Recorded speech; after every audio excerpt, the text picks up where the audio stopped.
కాపాడెను నీ కృపలో దాచి కాపాడెను. బలసూచకమైన మందసమానికై సజీవయాగమై యుక్తమైన యేసుక్రీస్తు పరిశుద్ధ నామములో మీ అందరికీ నా హృదయపూర్వక వందనాలు తెలియజేస్తున్నాను. 10 నిమిషాలు దేవుని వాక్యాన్ని మనం ధ్యానించాక సంఖ్యాకాండం 12వ అధ్యాయం 3వ వాక్యం. సంఖ్యాకాండం 12వ అధ్యాయం 3వ వాక్యం.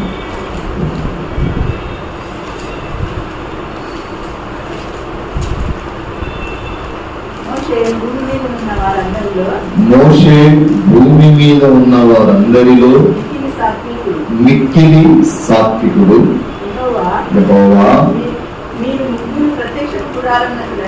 రండని ఇచ్చెను. రాగా దిగి నిలిచి వారిద్దరు రాగా ఆయన నా మాటలు వినుడి, మీలో ప్రవక్త ఉండిన ఎడల నేను దర్శనమిచ్చి అతడు నన్ను తెలుసుకున్నట్లు కలలో అతనితో మాట్లాడుతుంది. నా సేవకుడైన మోషే అతివాడు కాడు, అతడు నా ఇల్లంతటిలో నమ్మకమైన వాడు. ప్రారంభంలో మోషే తన విశ్వాస యాత్రలో గుడారాన్ని కట్టాడు. ప్రారంభంలో గుడారం కట్టాడు. అది ఎక్కడ పెట్టాడంటే అయిన వాళ్ళ మధ్య, రక్త సంబంధికుల మధ్య, బంధువుల మధ్య, స్నేహితుల మధ్య, తల్లిదండ్రుల మధ్య ఆ గుడారమును పెట్టాడు. ఎప్పుడైతే ప్రభు తనను పిలిచి అంటాడు, మోషే ఈ గుడారంలో నేను ఉండను. దానికి అర్థం ఏంటంటే తన వాళ్ళ మధ్య గుడారాన్ని కట్టాడు కాబట్టి, తన వాళ్ళ మధ్య ఆ మందసాన్ని సిద్ధపరుస్తున్నాడు కాబట్టి చూసేవాడు ఎలా పిలుస్తారు? మనవాడే కదరా, మన అక్క కొడుకే కదా, మన అన్న కొడుకే కదా అని ఒక యాజకునికి ఇచ్చేంత విలువ ఎవరు? లోకములో ఉన్న పిలుపు ప్రకారంగా పిలవడం ప్రారంభిస్తారు. అట్లాగే ఈ తర్జన భర్జనల మధ్య ప్రభువు కూడా నాకు ఒక ప్రత్యక్ష గుడారమును నువ్వు సిద్ధపరచు, ఈ గుడారములో నేను నివాసం చేయను. ఈ గుడారములకు కొంత దూరములో నువ్వు వెళ్ళి, లేక ఈ గుడారములకు వెనుక భాగాన నాకొక నీవు ప్రత్యక్ష గుడారమును కట్టు. ఆ ప్రత్యక్ష గుడారమును కట్టినప్పుడు నా అభిషేకము ఆ గుడారం మీదకి. ఇప్పుడు గుడారం వేరు, ప్రత్యక్ష గుడారం వేరు. తన కోసము, తన ప్రజల కోసము, తన ప్రజల మధ్య కట్టుకున్నది గుడారం. దేవుని కోసము, దేవునితో మాట్లాడటానికి కట్టినది ప్రత్యక్ష గుడారం. ఈరోజు నా అంశం ఏంటంటే ప్రభు చేత మెచ్చుకోబడిన స్థాయిలో ఉన్నావా? ఇక్కడ 2 మాటలు అన్నాడు. మోషే మిక్కిలి సాత్వికుడు, రెండవది ఇల్లంతటిలో నమ్మకస్తుడు. ప్రభు మాట్లాడిన మాటలు. మోషే మిక్కిలి సాత్వికుడు, అలాగే మోషే నా ఇల్లంతటిలో నమ్మకస్తుడు. ఈ భూమి మీద ఉన్న వారందరిలో మోషే మిక్కిలి సాత్వికుడు. ఇప్పుడు సాత్వికమును కలిగి ఉండే జీవిత ఆ అనుభవంలోకి మనం రావాలి. సాత్వికము నీ జీవితంలో లేకపోతే ప్రభు చేత నువ్వెంత ప్రార్థన చేసినా మెచ్చుకోబడవు. అలాగే నమ్మకం ఉండాలి. గొంతు మీద కత్తి వచ్చినా సరే దేవుని మీద నమ్మకాన్ని పోగొట్టుకోకూడదు. ఓ రోజు మందిరంలో నక్సలైట్స్ వచ్చారంట. వచ్చినప్పుడు వాళ్ళు మీరు ఈ దేవుడిని ప్రార్థిస్తారా, దేవుడు లేడు భూతం లేడని అని ఆ చర్చిలో పాస్టర్ గారి మీద గన్ను పెట్టిన వెంటనే మిగిలిన వాళ్ళు ఏం చేశారు? ప్రాణాలే కావాలని పారిపోయారు. ఒక చిన్న పాప ఆ పులిపీఠమును పట్టుకొని ప్రార్థన చేస్తుంది. వాళ్ళ తల్లిదండ్రులు బయట నుండి పిలుస్తున్నారు, మాయ్ రా రా అంటే వస్తా లేకుండా లేదా ఈ నక్సలైట్ లో ఒకడు వెళ్ళి అంటాడు, పాస్టర్ గారితో సహా అందరికి ప్రాణాల మీద భయం కలిగింది కదా, ఇప్పుడే నేను నిన్ను చంపేస్తాను, నువ్వు రావా అంటే అంటది ఆమె, సమస్తంలో వీడి చనిపోవడానికే కదా ప్రభు దగ్గరికి వచ్చాను, నీ చేతిలో చావటం కంటే దేవుని కొరకు నేను చనిపోతున్నాను, నాకు అదే సంతోషం. ఈ మాటలు విన్న ఆ యాజకునితో సహా ఆ మందిరంలో ఉన్న 150 మంది ప్రజలకు కూడా కనువిప్పు కలిగింది. కొన్నిసార్లు ప్రాణత్యాగం కలగటానికి కూడా సిద్ధపడాలి. బైబిల్లో హతసాక్షులు ఉన్నారు. క్రీస్తు నిమిత్తము నేను చనిపోయిన స్థాయిలో ఉన్నానా అని నువ్వు పరీక్షించుకోవాలి. క్రీస్తు నిమిత్తము బలి అయ్యే స్థాయిలో నేను ఉన్నానా, దేవుడు నన్ను మెచ్చుకునే స్థాయిలో నేను నిలబడ్డానా, ఆయన ఇల్లంతటిలో నమ్మకంగా ఉన్నానా. మందిరంలో భోజనాలు పెట్టాలంటే సరుకుదామని ఒకరిని పంపిస్తే 10 రూపాయలు అయ్యే వస్తువును 2 రూపాయలు తీసుకుని వచ్చి 8 రూపాయలు దాచిపెట్టుకునే వాళ్ళు లేక పోలేదు. నీ నమ్మకత్వము సంఘంలో ఉండాలి, సమాజంలో ఉండాలి, మందిరంలో ఉండాలి, నీ ఇంటిలో ఉండాలి, భార్యాభర్తల మధ్య నమ్మకం ఉండాలి. పెళ్లి అయ్యేటప్పుడు ప్రమాణాలు చేస్తాం. పెళ్ళైన 6 నెలలకి అవి ఎట్టా పోతుందో ఏమో. ఎన్ని ప్రమాణాలు చేస్తామంటే అన్ని ప్రమాణాలు చేస్తాం. పెళ్ళైన 6 నెలలకి ప్రమాణాలన్నీ తీసుకెళ్లి గంగలు కలుస్తాయి. కానీ ప్రభు అంటాడు, నా ఇల్లంతటిలో నమ్మకంగా ఉండాలి. నీ హృదయము ఆయనకు దేవాలయం. దాని విషయంలో నమ్మకంగా ఉన్నావా? ఏ పాపపు ఆలోచనలు నీ హృదయంలోనికి రానివ్వకుండా జాగ్రత్త పడుతున్నావా? నీవు ఒక సాత్వికమైన స్థాయిలో ఉండాలి. చిన్నదానికి పెద్దదానికి గొడవలు పెట్టుకొని, చిన్నదానికి పెద్దదానికి అరుస్తూ అలుగుతూ, ఇది దేవునికి నచ్చేగానా? ఈ గొడవలు అనేవి ఎక్కడ ఉంటాయంటే సంఘంలోనే ఉంటాయి. సంఘంలోనే ఉంటాయి. కొరింథీ సంఘాన్ని చూడండి. ప్రారంభంలో ఇది దేవుని సంఘం అని రాశాడు పౌలు. రాను రాను అంటాడు, నేను ప్రారంభంలో దేవుని సంఘము అన్న ఈ సంఘమే ఇప్పుడు ఏం చేస్తుంది? నేను అసహించుకునేటట్టు మారింది. ఈరోజు దేవుని చేత మెచ్చుకునే స్థాయిలో ఓ ప్రార్థనా పూర్వకంగా నీవు నీ కుటుంబం ఉందా? ఈరోజు క్రైస్తవ సంఘాలలో ప్రార్థన కనుమరుగైపోయింది. ప్రార్థనకు వినియోగించవలసిన సమయం అంతా వేరే వేరే వేరే వాటికి వినియోగించి దేవుని ఉగ్రతకు లోనవుతున్నారు. ఒక సైడ్ తల్లి ప్రార్థన చేస్తే మరోవైపు తండ్రి ప్రార్థన చేస్తారు. ఇరువురిది అయిపోయిన తర్వాత పిల్లలు ప్రార్థనే చేయరు. ఎట్లా ఆశీర్వాదం దిగి వస్తుంది? ఏదైనా అంటే నా అంత భక్తివంతుడు లేడులే అని అంటాం. కలిసి కుటుంబ సమేతంగా ప్రార్థన చేసిన ఆ కొర్నేలి ఇంటి అనుభవం ఏది? ఆ యెహోషువ ఇంటి అనుభవం ఏది? యెహోషువ ఏమంటాడు? నేను నా ఇంటి వారును యెహోవానే సేవిస్తాం. అన్ని ఇంటికి వెళ్ళండి. ఒకడు ఒక దేవుడి పేరు చెబితే ఇంకొక దేవుడి పేరు చెప్తాడు.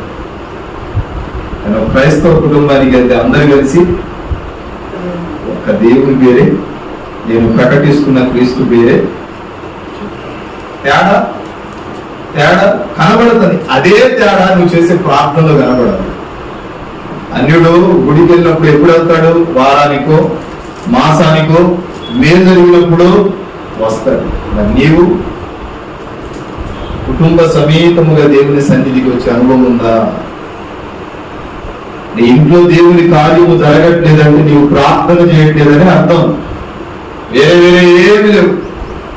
నువ్వు ప్రార్థన చేస్తే నీ కుమారుడు మారుతాడు, నీ భర్త మారుతాడు, నీ భార్య మారుతుంది, నీ పిల్లలు మారుతారు, కుటుంబ సమేతంగా దేవుని మందిరంలో ఉంటాం. ప్రార్థన దూరం అయినప్పుడు ప్రభు కార్యము కూడా దూరం అవుతుంది. ప్రార్థన చేయడానికి నాకు సమయం సహకారం అవ్వట్లేదంటాం. ఏదైనా పని కోసం ఎంతో పరితపిస్తాం కదా. ఎవరైనా బయట నుంచి కొత్త వాళ్ళు వస్తున్నారంటే రకరకాల పిండి వంటలు చేస్తాం. దేనికి దేనికి మెచ్చుకోవడానికి. నేను చక్కగా పెట్టానండి, 16 కూరలు చేసి భోజనం వడ్డించారు.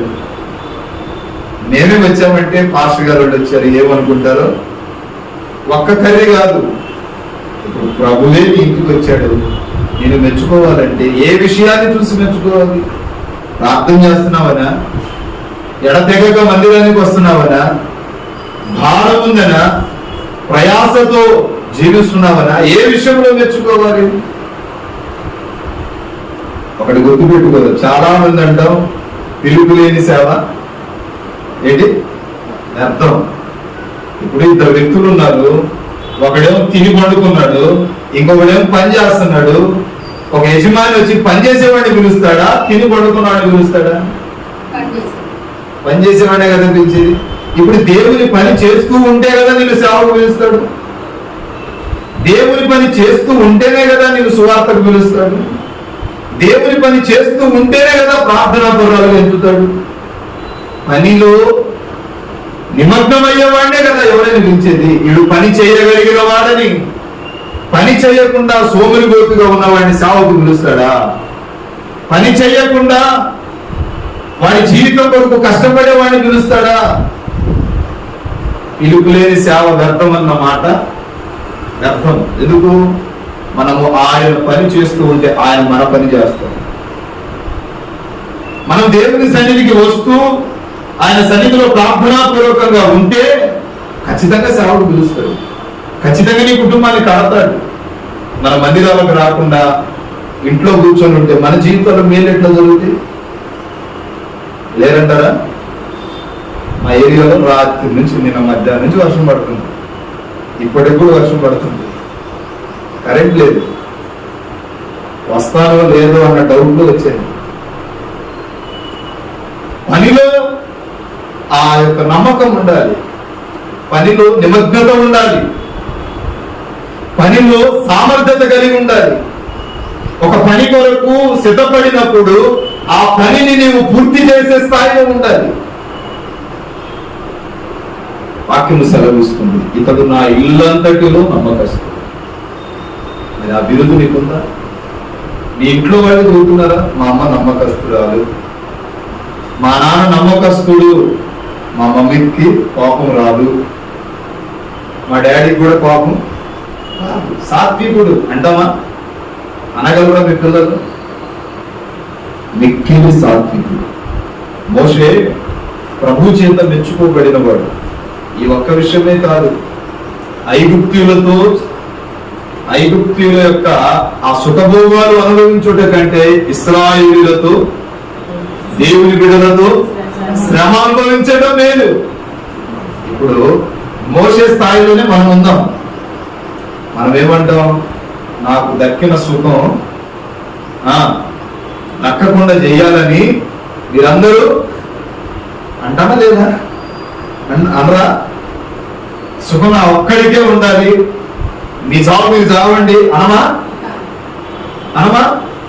కానీ మోషే ఈ ఐగుప్తీయుల యొక్క సుఖము కంటే, ఈ రాజభోగాల కంటే దేవుని ప్రజలతో శ్రమ అనుభవించడం మేలుగా ఎంచుకున్నాడు.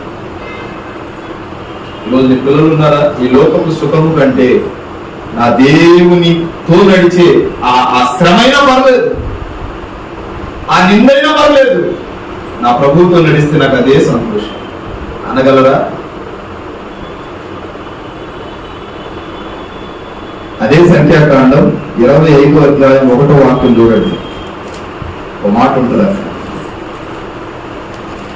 సంఖ్యాకాండం 25వ అధ్యాయం 1వ వాక్యం. ఇశ్రాయేలీలు యెహోవా మోషేకు ఇలాగు సెలవిచ్చు. సంఖ్యాకాండం 25 ఇశ్రాయేలీయులు ఆ. షిత్తీములో దిగి ఉండగా ప్రజలు మోయాబురాండ్రతో వ్యభిచారం చేయసాగిరి. ఆ స్త్రీలు తమ దేవతల బలులకు తల్లులను పిలవగా భోజనం చేసి మరి దేవతలకు నమస్కరించింది. అట్లు ఇశ్రాయేలీయులు బయలు పేరుతో కలుసుకొనినందున వారి మీద యెహోవా కోపము రగులుకొనెను. ఇక్కడ ఆగండి. ప్రియులారా, ఇశ్రాయేలీయులు ప్రయాణం చేస్తూ చేస్తూ చేస్తూ చేస్తూ షిత్తీములో దిగారు. ఇక్కడ దిగిన తర్వాత వాళ్ళు ఏం చేశారంటే సుఖభోగాలు అనుభవించారు, మంచిగా భోజనం చేశారు. చేయటమే కాదు, ఒకళ్ళకొకళ్ళతో వాళ్ళు ఆ దేవతలకు నమస్కారం చేసి వాళ్ళు పాపం చేయడం ప్రారంభించారు. ఓ రోజు పాపం చేస్తూ ఉండగా ఫినెహాసుకి వాళ్ళు ఎదురుపడ్డారు. వెంటనే ఫినెహాసు కత్తి తీసి అడ్డంగా నరికేస్తారు. అప్పుడు ప్రభు అంటాడు, నాకు ఏదైతే అయిష్టమో ఫినెహాసు కూడా అదే అయిష్టం. నాకు ఏదైతే ఇష్టమో అతనికి కూడా. చదవండి.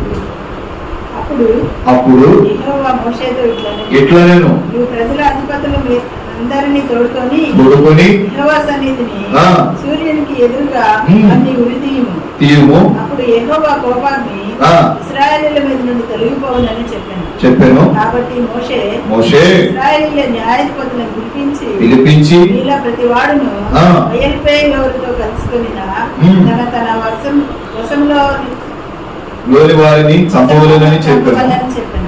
ఇదిగా మోషే కనుల ఎదుటను ప్రత్యక్ష గుడారం యొక్క ద్వారమునద్ద ఏడ్చుచుండిన ఇశ్రాయేలీయుల సర్వ సమాజం యొక్క కన్నుల ఎదుటను ఇశ్రాయేలీయులలో ఒకడు తన సహోదరుల యొద్దకు ఒక మిద్యాను స్త్రీని తోడుకొని వచ్చెను. యాజకుడైన అహరోను మనుమడును ఎలియాజరు కుమారుడైన ఫినెహాసు అది చూచి సమాజం నుండి లేచి ఇక్కడ నుంచి చూడండి, ఈటెను చేత పట్టుకొని ఆయన ఏమన్నాడు, ఒక స్త్రీని తీసుకొని వచ్చాను.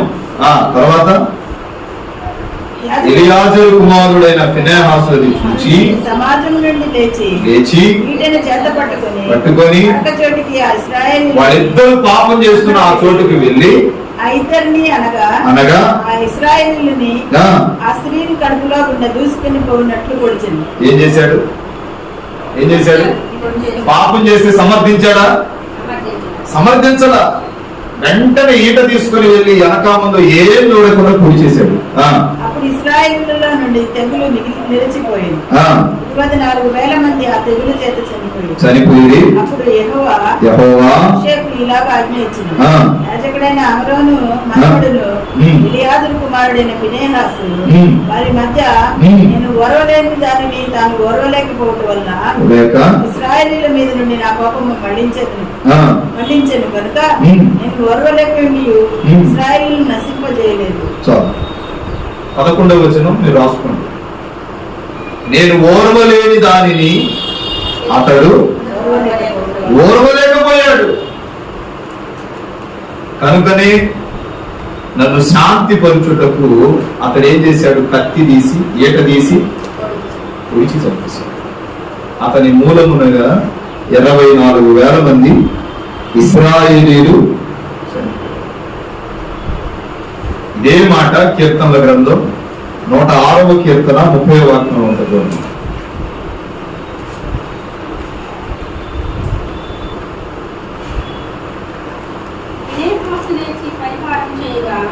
ఫినెహాసు లేచి ప్రతిక్రియ చేయగా ఎక్కడ ఆగిపోయింది ఆ తెగులు? ఇతను కూడా వాడు పాపం చేస్తున్నారని సమర్థించి పాపం చేస్తే ఆ తెగులుకు ముగింపు వచ్చేదా? లేదు. వాళ్ళు పాపం చేస్తున్నారు, నేను పాపం చేద్దామని అనుకొని ఉంటే అక్కడితో ఆ క్రియ ఆగేది కాదు. ఇతను అలా చేయలేదు. వాళ్ళకి నాకు ఏ పొత్తు అనుకొని వెంటనే ఈట తీసి పొడిచి ఆ తెగులు అక్కడితో. ఇప్పుడు నీ కంటి ముందు ఎవరైనా దారి తప్పితే నీవు కూడా వెళ్ళి వాళ్ళ మధ్యలో వాళ్ళ వెనక వాళ్ళ కాలులో కాలు పెట్టి నడవమని కాదు వాక్యార్థం. నలుగురు కూర్చొని మాట్లాడుతూ ఉంటే మనం కూడా కూర్చొని చెవులు ఇట్లా చేస్తాం. ఏం చదువుతున్నారు, ఏమైందమ్మా, ఇది కాదు. వాళ్ళు ముసలమ్మ ముచ్చట్లు పెట్టుకున్నారంటే నువ్వు కూడా అక్కడికి వెళ్ళి కూర్చొని ఆ ముచ్చట్లు పెట్టున్నావు అంటే నీవు కూడా వాళ్ళలో కలిసిన వాడవే. కానీ ఓ ప్రత్యేకమైన గుర్తింపు ఉండాలి, ఓ ప్రత్యేకమైన స్థానం ఉండాలి. నేను ప్రభు చేత ఏర్పాటు చేయబడిన వాడను, ప్రభు చేత ఎన్నుకోబడిన దానను, ప్రభు చేత పిలువబడిన దానను, ఆయన కటాక్షము నా మీద ఉన్నది కనుక నేను దారి తప్పను. అబ్రహాము చూడండి, ఊరు గాని ఊరు, దేశము గాని దేశము, స్వజనులను విడిచాడు, తల్లిదండ్రులను విడిచాడు, తాను చూపించు పట్టణానికి బయలుదేరి ప్రతిదీ ప్రభువుని అడిగాడు. ఏం చేయమంటావు, ఎక్కడికి వెళ్ళమంటావు? ఈరోజు మనం ప్రయాణమై వెళుతున్న మార్గాలలో ప్రార్థన ఉండదు. ప్రయాణమై వెళుతున్న ఆ యొక్క పరిస్థితులలో చేసే పనులలో దేవుని చిత్తము ఉన్నదా లేదా అని గుర్తించము. ఏంటంటే స్వశక్తి, స్వంత ఆలోచన, స్వశక్తి మీద ఆధారపడిన వాడు, స్వంత ఆలోచన మీద ఆధారపడిన వాడు వర్ధిల్లడు. మా ఇష్టం వచ్చినట్టు చేస్తాములే అనుకున్నారు ఇశ్రాయేలీయులు. కొన్ని సంవత్సరాలు ఐగుప్తులో శ్రమ అనుభవించాము, మాకు ఇప్పుడు రెక్కలు వచ్చినాయి, మేము ఎగరగలము అనుకొని వాళ్ళ ఇష్టానుసారంగా ప్రవర్తించారు.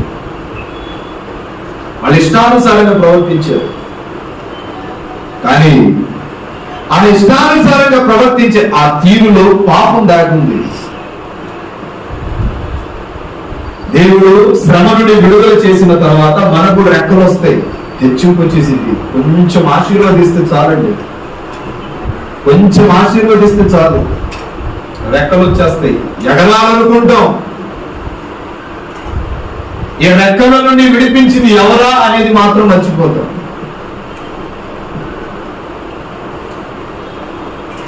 ఆ ఎగిరే క్రమంలో తన తోటి వారి విలువ అర్థం కాదు. కొద్దిగా దేవుడు హెచ్చిస్తే చాలు. ఇశ్రాయేలీయులు అనుకున్నారు, ఇంతకాలం శ్రమ అనుభవించాము కదా, ఇంతకాలము వేదన అనుభవించాము కదా, ఇంతకాలము బాధను అనుభవించాము కదా, ఇక మనకు రెక్కలు వచ్చాయి, ఎగురుదాం అనుకొని విచ్చలవిడిగా పాపం చేయడం ప్రారంభించాడు. వారు చేస్తున్న పాపమును చూసి ఫినెహాసు ఓర్వలేకపోయాడు.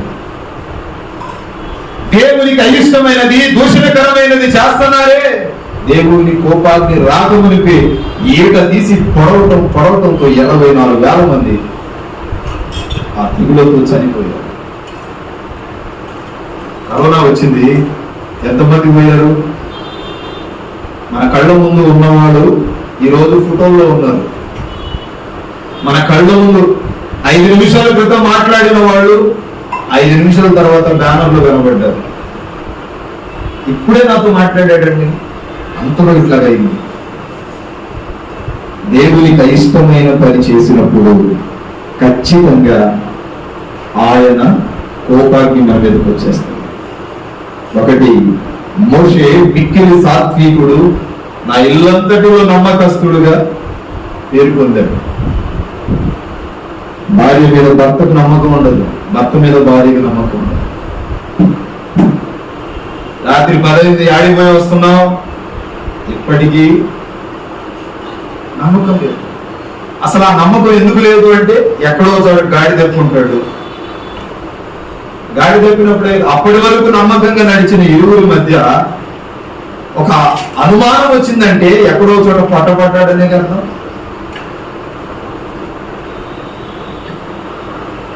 వాక్యం సెలవు, నా ఇల్లంతటిలో నమ్మకంగా ఉంది. దేవునికి నీకు మధ్య నమ్మకత్వం ఉందా? దేవుడు నిన్ను నమ్మాడు, నువ్వు దేవుడు నమ్ముతున్నావా? కష్టం వచ్చినప్పుడే నమ్ముతాం, బాధ వచ్చినప్పుడే నమ్ముతాం, సమస్యలు వస్తేనే నమ్ముతాం. అవి తీరాక నువ్వెవరో నేనెవరు. 3వ మాట, యోబు గ్రంథం 2వ అధ్యాయం 3వ వాక్యం.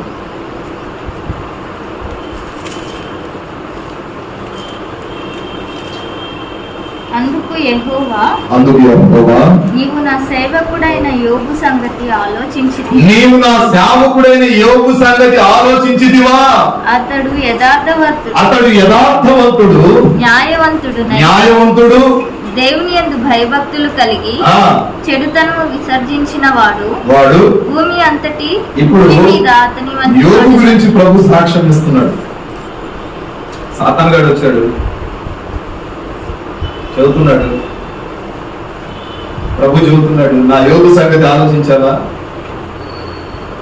సాతాన్ గాడు అంటాడు, ఓ చెప్పావే ఏంటి, ఓ చెప్పావే ఆయన చుట్టూ ఉన్న కంచె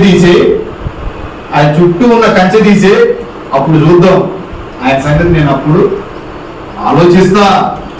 సరే అని ప్రభు తీశాడు. అతడు ఏంటట, యథార్థవంతుడు, భక్తిపరుడు, నీతిమంతుడు, దేవుని పట్ల భయభక్తులు కలిగిన వాడు.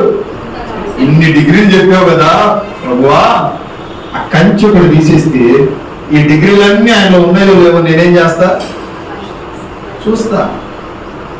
సరే అని తీశాడు. సాతాను గాడు వెళ్ళాడు. గమనించండి, వాడు శోధిస్తాడు. వాడు ఎంత శోధిస్తూ ఉన్నా యోగు మారు మాట్లాడాడు. కానీ యోగు చేసిన ఒకే ఒక, ఎంత శోధిస్తున్నా అప్పటి వరకు తన విశ్వాసంలో చెక్కు చెదరని యోగు విసుగొచ్చేసి తన పై వస్త్రాన్ని చింపేసి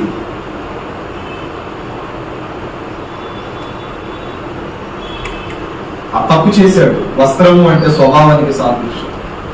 తన భార్య వచ్చినా దేవుడు అని అంటున్నావు కదా, ఆ దేవుని దూషించి చావరాదా అంటే మూర్ఖురాలు మాట్లాడినట్టు మాట్లాడవద్దు అన్న యోబే తనకు కలిగిన ఆ వస్త్రము అతని స్వభావానికి సాదృశ్యాలని గుర్తించలేకపోయింది. కొన్నిసార్లు కోపం ఎక్కువైపోయింది. ఎంతసేపటికి దేవుడు మేలు లేనప్పుడు ఏం చేస్తాం, ఇట్లా తల వెంట్రుకలు ఊడబిక్కునేంత స్థాయికి వస్తాం. ఏంది నాకు ఈ కర్మ, ఏంటి నాకు దేవుడు ఎందుకు నా వైపు చూడట్లేదు?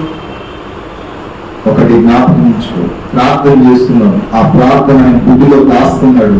ఏదో ఒక రోజు ఆ ప్రార్థనకు సమాధానము రాక మానదు.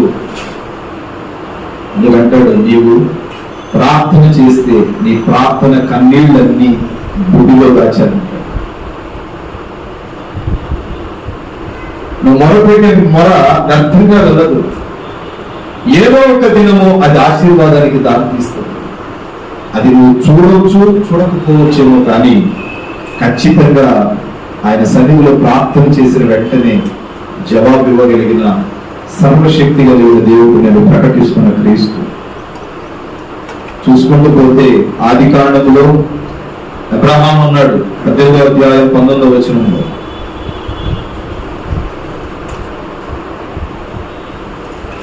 ప్రియుడా నిన్నే చూడాలని, ప్రియ నీ వలనే మారాలని, ప్రియతమాన కాంక్ష తీరాలని,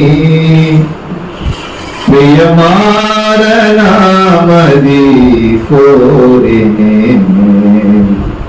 యేసయ్యా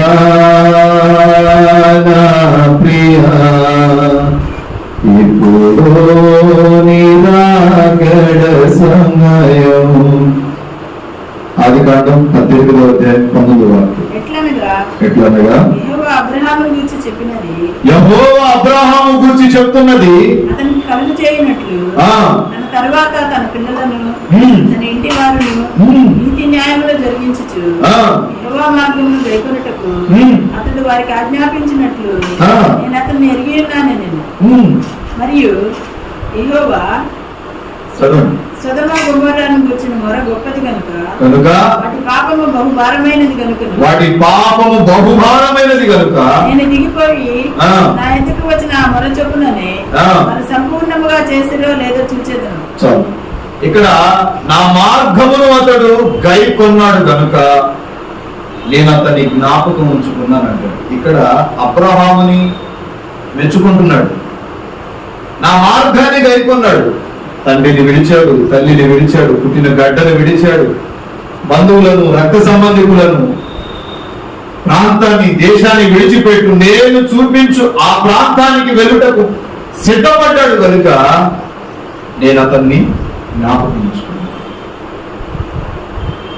సువార్త కొరకు, సేవ కొరకు దేవుడు ఇంకో దేశం పోమన్నాడు. పోతామా? అమ్మో ప్రభువా, అక్కడ మా వాళ్ళు లేదు, ఎట్లా ఉంటుందో నాకేం తెలియదు. ఒకసారి కన్యాకుమారికి వచ్చింది నాకు డేట్ వాక్యం చెప్పడానికి, 2021 కన్యాకుమారి. మొదట్లో అనుకున్నా అంత లాంగ్ ఎట్లా వెళ్ళాలి అనుకున్నాను, ఇంత దూరం ఎట్లా వెళ్ళగలమా అనుకుని ఫస్ట్ ఏం చేసా, క్యాన్సిల్ చేశాను, రాలేదు. మళ్ళీ 2 రోజుల తర్వాత ఆయన ఫోన్ చేసి, అన్నా మీరు ఖచ్చితంగా రావాలని ప్రార్థన చేస్తే ప్రభు అన్నాడు, ఇక బయలుదేరన్నాడు. నేను అనుకున్నా ఆ సైడ్ అంతా మతోన్మాదులు ఎక్కువ కదా, దారి మధ్యలోనే మా పని అయిపోయింది అనుకున్నా. దారి మధ్యలోనే తిరిగి వస్తామో లేదో అనుకొని గుండె గుప్పిళ్ళలో పెట్టుకొని భయపడుతూ జర్నీలో నిద్ర వచ్చింది కదా, నిద్ర కూడా పోకుండా ఎవడు చేంజ్ చేస్తాడో అన్న భయంతో ప్రయాణం చేస్తాను. కానీ వెళ్ళిన తర్వాత అర్థమైన విషయం ఏంటంటే, అక్కడ సంఘాన్ని చూస్తే మనం చేసే భక్తంతా వ్యర్థం అన్న విషయం అర్థం. భాషగా రిఫరెన్స్ చూస్తే ఆ రిఫరెన్స్ చెప్పే మునిపే వాక్యం చదివిన వెంటనే ఆ రిఫరెన్స్ అక్కడ ఉందన్నారు వాళ్ళు. ఆది యందు వాక్యం ఉండేది అన్నా నేను. ఇప్పుడు ఆ రిఫరెన్స్ ఎక్కడుందని మిమ్మల్ని అడిగితే మీరేం చదువుతారు? ఆ ఒక్క ముక్క చదువుతారు. లోతైన వాక్యం అడిగిన వెంటనే వాళ్ళు ఎత్తి భాషగా ఈ రిఫరెన్స్ ఇక్కడ ఉంది, ఇది చెప్పండి అన్నారు. అప్పుడు అర్థమైంది, వాళ్ళ భక్తి ముందు మన భక్తి సరికాదు. కొన్నిసార్లు మార్గం అంటే ఎన్నో పరీక్షలు ఎదురవుతాయి. నేను వెళ్ళలేదు కదా అనుకున్న స్థాయిలో కూడా దేవుడు ఏం చేస్తాడు, నడిపిస్తాడు. ఆ నడిపించే క్రమంలో నువ్వు వెళ్ళే ప్రదేశాన్ని దేవుడు చక్కపరుస్తాడు. ఉద్యోగ నిమిత్తం ట్రాన్స్ఫర్లు అయ్యేటప్పుడు కూడా ఆ ప్రాంతంలో నాకు తెలిసిన వాళ్ళు ఎవరు లేరని అనుకుంటాం మనం, కానీ నువ్వు వెళ్ళలే మునిపే ఆ ప్రాంతాన్ని నీకు అనుకూలంగా మారుస్తాడు. నేను ప్రకటిస్తున్న ప్రభు, మీరు అనుకోలేదా? ఈ ప్రాంతం నుండి ఇంకో ప్రాంతానికి ట్రాన్స్ఫర్ అయ్యేటప్పుడు, ఈ ప్రాంతం నుండి ఇంకో ప్రాంతానికి వెళ్ళేటప్పుడు ఆ ప్రాంతంలో ఎట్లా ఉండదు, మనకు అనుకూలంగా అందరూ ఉంటారో లేదో అని చాలా భయపడిపోతాం. ఇరు పక్కల వాళ్ళు, ఇంటి పక్కన వాళ్ళు, ఇంటి ఎదురు వాళ్ళు. కానీ ఆ మార్గం ప్రభు మీద ఆనుకొని, ప్రభు మీద ఆశ పెట్టుకొని నువ్వు ప్రయాణాన్ని ప్రారంభిస్తే, అబ్రహామును ఆశీర్వదించిన దేవుడు నిన్ను కూడా ఆశీర్వదించుటకు వెనకాడడు. అబ్రహామును దీవించిన దేవుడు ఖచ్చితంగా నిన్ను కూడా దీవిస్తాడు, ఆశీర్వాదపు ఆ పదవులు నడిపిస్తాడు. లూకాసు వార్తలో ఓ శతాధిపతిని దేవుడు మెచ్చుకుంటాడు. లూకాసు వార్త 7వ అధ్యాయం 2వ వాక్యం. ఒక మాట చెప్పి నేను ముగిస్తాను. లూకాసు వార్త 7వ అధ్యాయం 2వ వాక్యం. ఒక శతాధిపతికి ప్రియమైన దాసుడొకడు రోగి అయి చావ సిద్ధమై ఉండెను. శతాధిపతి యేసుని గూర్చి విని ఆయన వచ్చి తన దాసుని స్వస్థపరచవలెనని ఆయనను వేడుకొనుటకు. ఇతను ఎవరు కదా? మీ ఇంట్లో ఎవరికైనా బాగాలేదు మందిరానికి వస్తారా, హాస్పిటల్కి వెళ్తారా? ఇది మనకు కలిగిన జబ్బు కదా. ఓ శతాధిపతి ఉండి, ఒక స్థాయిలో ఉండి ప్రభు దగ్గరికి వచ్చి తన కింద పనిచేస్తున్న దాసుని గురించి చెప్తున్నాడు. ప్రభువా, నా దాసుడు బలహీనుడై మంచాన పడ్డాడు, అతన్ని స్వస్థపరచు. ఇప్పుడు చదువు, అతన్ని బాగు చేయి. అతను స్వస్థపరచవలెనని ఆయనను వేడుకొనగా యూదుల పెద్దలను ఆయన యొద్దకు పంపెను. వారు యేసునొద్దకు వచ్చి నీ వలన ఈ మేలు పొందుటకు అతడు యోగ్యుడు. అతడు తన జనులను ప్రేమించి మనకు సమాజ మందిరము తానే కట్టించనని చెప్పి మిక్కిలి బతిమాలుకొనిరి. కావున యేసు వారితో కూడా వెళ్ళెను. ఆయన ఆ ఇంటి దగ్గరకు వచ్చినప్పుడు శతాధిపతి తన స్నేహితులను చూచి ఆయన యొద్దకు వెళ్ళి, ప్రభువా, శ్రమ పుచ్చుకొనవద్దు, నీవు నా ఇంటిలోనికి వచ్చుటకు నేను పాత్రుడను కాను. అందుచేత పంపబడిన వాడు ఇంటికి తిరిగి వచ్చి ఆ దాసుడు స్వస్థుడై ఉండుట కనుగొనిది. ఇప్పుడు శతాధిపతి యొక్క ఆశ ఏంటంటే, నా కింద పనిచేస్తున్న వాడు బలహీనుడై మంచాన పడితే ఒక యాజకుడుగా,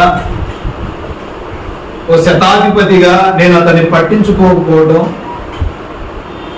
మంచిది కాదనుకొని అతన్ని పట్టించుకొని ఆ ప్రాంతంలో యేసు ప్రభు స్వస్థత క్రియలు చేస్తూ ఉంటే కొంతమందిని అక్కడికి పంపించి, శతాధిపతి గారు పంపించారయ్యా, దాసుడు బలహీనుడై ఉన్నాడు, మీరు వస్తే అతడు బాగుతాడు అన్నప్పుడు ప్రభు వచ్చి ఆ ఇంటిలో ప్రవేశించినప్పుడు అంటాడు, నీవు నా ఇంట్లో ప్రవేశించుటకు నేను యోగ్యుడిని కాదు, కానీ ఈ కార్యము చేయుటకు నీవు నా ఇంటిలోనికి రావాలి, నేను యోగ్యుడను కాదు అని బ్రతిమలాడినప్పుడు ఆ దాసుని వెళ్ళి ప్రభు ముట్టినప్పుడు అతడు స్వస్థపరచబడతాడు.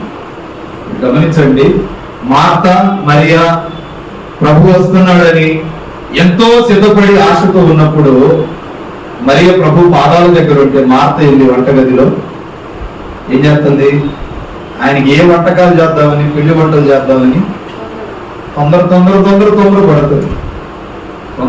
పడుతున్నప్పుడు ఈ తొందరపడేమా, సరే తొందరపడ్డాను, అంత ప్రార్థన అయిపోయిన తర్వాత మాట్లాడొచ్చు కదా.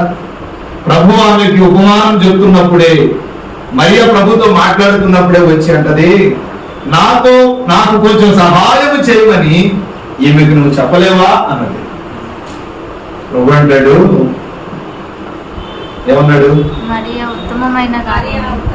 ఉత్తమమైన దాని కొరకు నీవు ఈ లోకమైన దాని కొరకు. ఇప్పుడు మరియ చేసిన పని మంచిగే, మరియ చేసిన పని కూడా ఉపయోగకరమే, మార్త చేసిన పని కూడా ఉపయోగకరమే. కానీ ఏది ముందుంచాలో ఏది వెనక ఉంచాలో మార్తకు అర్థం కాదు. ప్రభు రాకమునకు సిద్ధపరచుకొని ఉంటే బాగుండేది, లేక ప్రార్థన అయిపోయిన తర్వాత సిద్ధపరచుకొని ఉంటే ఇంకా బాగుండేది. కానీ ప్రార్థన జరుగుతున్నప్పుడే ఏమి తొందరపడుతూ, కొన్నిసార్లు మన ఇళ్లలో కూడా ప్రార్థన పెట్టుకుంటారు. పాస్టర్ గారు వచ్చి మన ఇంట్లో కూర్చునేంత వరకు కూర్చున్నప్పుడు ఇక స్టార్ట్ చేస్తాం. ఏంటి, చాక్ ఎక్కడ పెట్టాం, నంసం బాటిల్ ఎక్కడ పెట్టాం అంటే, యాజకుడు నీ ఇంటికి వచ్చిన తర్వాత ఏం చెబుతారన్న ఆశను వదిలిపెట్టి ఏం పెడదామన్న ఆశలో ఉంటారు. యాజకుడు నీ ఇంటికి వచ్చాక ప్రార్థనలో కాసేపు పాస్టర్ గారు ప్రార్థనలు గడిపితే ఏదైనా చెబుతాడేమోనన్న ఆశను వదిలిపెట్టి పాస్టర్ గారు మమ్మల్ని మెచ్చుకోవాలన్న ఆలోచనలో వెళ్తాం. కానీ వాక్యం చెప్తుంది ఇది తప్పు. ఆమె ప్రభు చేత మెచ్చుకోబడిన స్థాయిలో ఉంది. ఏది ఉత్తమమైనదో ఎరిగినది కనుక ప్రభు వచ్చిన వెంటనే ఆయన సమయము నాకు దక్కదు కనుక సమయం ఉన్నప్పుడే సద్వినియోగం చేసుకోవాలని ఆయన మాట్లాడే ప్రతి మాట వింటూనే ఉంది. జాగ్రత్తగా పనులు తర్వాత ఏం చేయవచ్చులే అని ఆశతో ఎదురు చూసి ఆమె ఆమె ఆమె ఆశకు తగిన ఫలము తన దగ్గరకు వచ్చేసిన తర్వాత ఆమె వెళ్ళి వంట పనులు చేసుకోవాలి. నా ఇంటికి వచ్చాడే, ఇంకో 10 గంటలు కూర్చుంటాడే అనుకోలే. నా ప్రభు తిరగవలసిన స్థానం ఉంది, తిరగవలసిన ఎన్నో స్థలాలు ఉన్నాయి. ఆయన కూర్చుని 5 నిమిషాలు అయినా ఏం చెప్తాడా అని ఆయన ముఖం కదిలేదు వస్తుంది. కానీ ఈమె వచ్చాడుగా కూర్చుంటాడులే అనుకున్న ఆలోచనలో ఏం వండి పెడదామా, ప్రభు నన్ను ఎట్లా మెచ్చుకుంటాడా అన్న ఆలోచనలో వంటగదిలో రుబ్బుతూనే ఉంది, రుబ్బుల్లో రుబ్బిట్టు. కానీ ప్రభు అంటాడు, మరీ ఉత్తమమైన దాని కొరకే ప్రయాసం. మీరు కూడా మీ ఇళ్ళకి యాచకులు వచ్చినప్పుడు ఏం చెప్తారా అన్న ఆలోచనలో ఉండాలి. ఈ ఉపమానం ఎందుకు రాశాడంటే మనము కూడా మరి మార్తలాగా తప్పులు చేస్తాం. నా ఇంటికి స్వర్తమానం ఏది మోసుకొని వచ్చాడో అనే ఆలోచన మనకు ఉన్నప్పుడే నీ ఇంటికి కావలసిన ఆశీర్వాదాలు నీవు పొందగలవు. చాలా మాటలు ఉన్నాయి. నోహావును మెచ్చుకున్నాడు, పౌలును మెచ్చుకున్నాడు, తిమోతిని మెచ్చుకున్నాడు. బైబిల్ గ్రంథంలో నతానియేలును మెచ్చుకున్నాడు. చాలా మాటలు ఉన్నాయి. ఆ మాటలు ముగిస్తున్నాను, సమయం అయిపోయింది. ప్రభువు చేత మెచ్చుకోబడిన స్థాయిలో నీవు ఉన్నావా? మొట్టమొదటిది, మోషేను ప్రాముఖ్యమైన వ్యక్తిగా ఎన్నుకున్నాడు. ఇతడు సాత్వికుడు, ఈ భూజనులందరిలో మిక్కిలి సాత్వికుడు అన్నాడు. ఇది అనుభవం, ఇది వరము నీవు కలిగి ఉన్నావా? రెండవది, నా ఇల్లంతటిలో, మీ ఇల్లంతటిలో కాదు, దేవుని ఇల్లంతటిలో నమ్మకంగా ఉండాలి. మన ఇల్లంతటిలో మనకు నమ్మకం ఉండదని తెలుసు. భార్య భర్త నమ్మదు, భర్త భార్య నమ్మదు, పిల్లలు తల్లిదండ్రులు నమ్మరు, తల్లిదండ్రులు పిల్లల్ని. నమ్మకాలు ఉండవు. మన ఇళ్లలో మనకు నమ్మకాలు ఉండవని ఏమన్నాడు? నా ఇల్లంతటిలో నమ్మకంగా ఉన్నాడు. దేవుని పని విషయంలో, ఆయన సేవ విషయంలో, సువార్త విషయంలో, ఆయన మందిరానికి వచ్చే విషయంలో, ప్రార్థన చేసే విషయంలో, ప్రభు సన్నిధిలో నడిచే విషయంలో, సువార్త ప్రకటించే విషయంలో, నీ తోటి వారిని కలుపుకొని వెళ్ళే విషయంలో నమ్మకంగా ఉంటాడు. రెండవది, ఫినెహాసు పాపానికి చోటు ఇవ్వలేదు.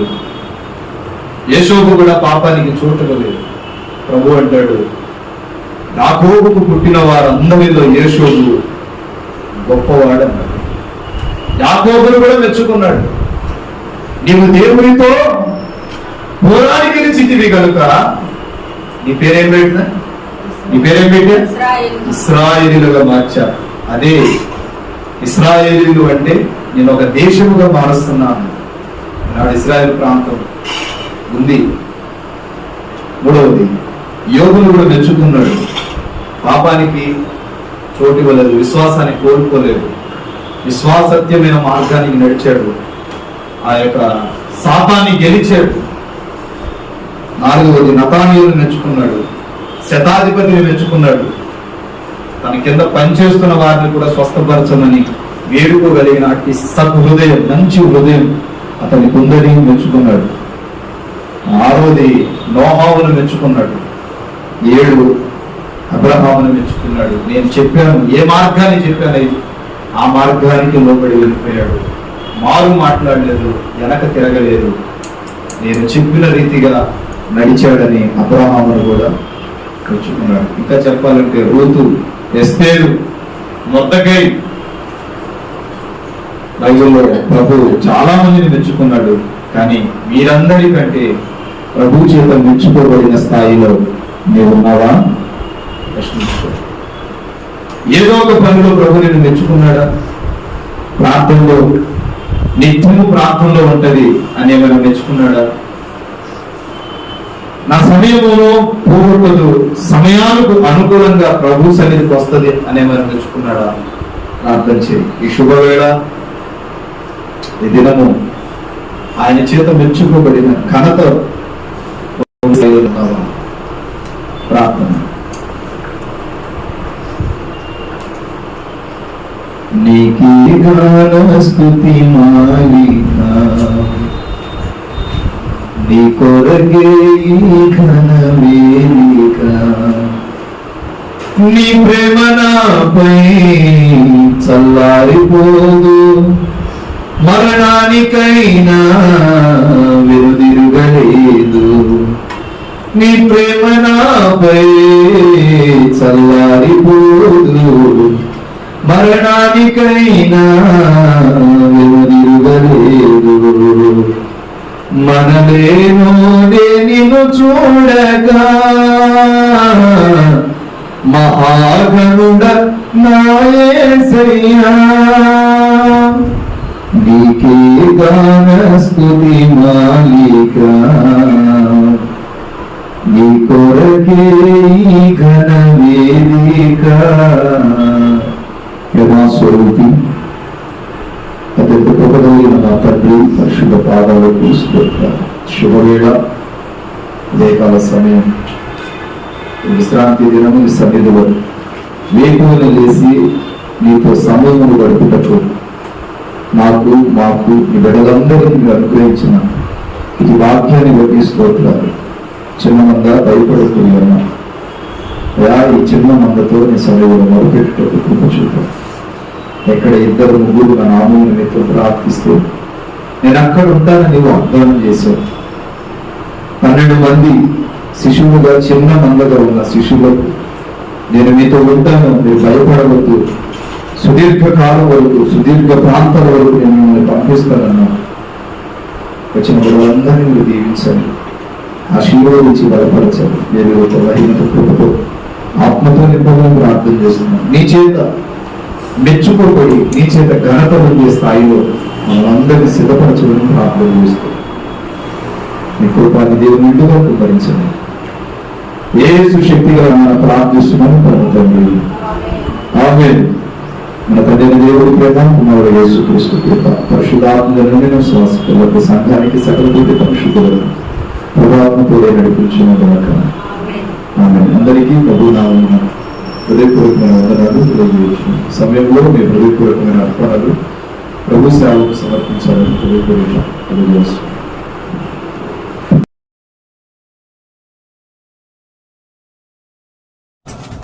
బ్రదర్ బి అభిషేక్ నాయకు, నాగేశ్వరం తండా, మాచవరం మండలం, గుంటూరు డిస్టిక్.